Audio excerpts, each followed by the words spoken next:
N for नागपूरची बोले Deekshabhoomi, O for only हा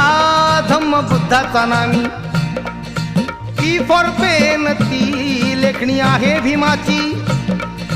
क्यू म्हणजे ती रांग पाहिजे ज्ञानाची, आर फॉर भीमाचा RPI पक्ष, एस फॉर समाज हा राहावा दक्ष,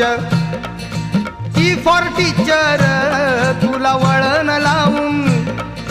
यू फॉर युनाइटी एक बोल होऊन, व्ही फॉर विक्टरी भीम विजयी पाहून, करावा अभ्यास भीमासारखा राहून. डब्ल्यू म्हणजे ओलड सोल भीमराव झाल्यावर, डब्ल्यू म्हणजे ओलड सोल भीमराव झाल्यावर,